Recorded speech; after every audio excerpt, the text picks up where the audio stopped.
హైదరాబాద్ హుస్సేన్ సాగర్ తీరాన వచ్చే నెల 10న జరగాల్సిన ఈ ప్రిక్స్ ఫార్ములా 1 ఈవెంట్ వివాదాస్పదంగా మారింది. తెలంగాణ కొత్త ప్రభుత్వం నుండి ఎలాంటి స్పందన లేకపోవడంతో రద్దు చేస్తున్నట్లు ఫార్ములా 1 నిర్వాహకులు అధికారికంగా వెల్లడించారు. హోస్ట్ సిటీ ఒప్పందాన్ని ఉల్లంఘించారని, ఈ మేరకు మున్సిపల్ శాఖకు నోటీసులు ఇస్తామని వారు ప్రకటించారు.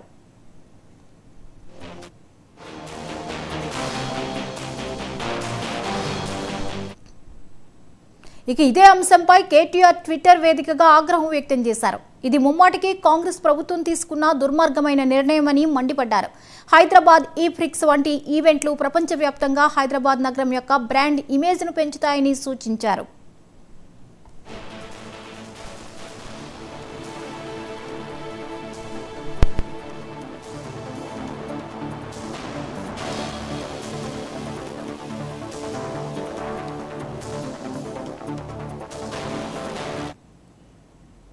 ఈ అంశంపై మరిన్ని అప్డేట్స్ని నాగార్జున అందిస్తారు. నాగార్జున, చెప్పండి, ఈ ప్రిక్స్ ఈవెంట్ అయితే రద్దయినట్లుగా తెలుస్తోంది, వివరాలేంటి?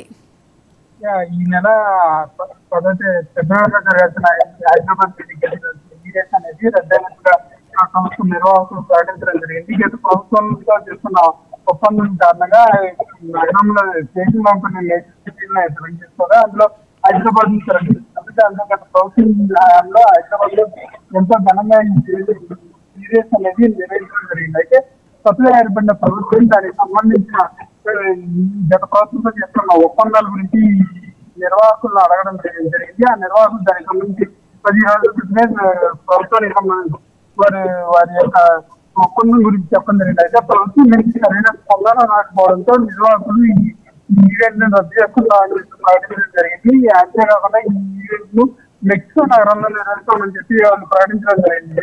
అయితే దీని మీద ప్రతిపక్ష కేటీఆర్ గారు స్పందించడం జరిగింది. హైదరాబాద్ బ్రాండ్ వాల్యూను పెంపొందించడానికి గత ప్రభుత్వం ఈ ఈవెంట్ ఒప్పందం చేసుకోవడం జరిగింది. అయితే ఇప్పుడున్నటువంటి కాంగ్రెస్ గవర్నమెంట్ ఇది ఒప్పందాన్ని రద్దు చేసుకోవడంతో ఇది పూర్తిగా హైదరాబాద్ వాల్యూను తగ్గించడంతో పాటుగా రాష్ట్రానికి సంబంధించి పూర్తిగా రాష్ట్ర బ్రాండ్ తగ్గించడం జరుగుతుందని చెప్పి కాంగ్రెస్ కేటీఆర్ గారు స్పందించడం జరిగింది. అయితే ఈ గత ప్రభుత్వంతో ఏ ఒప్పందాలు చేస్తున్నారు అనేది పూర్తి స్థాయిలో థ్యాంక్ యూ నాగార్జున.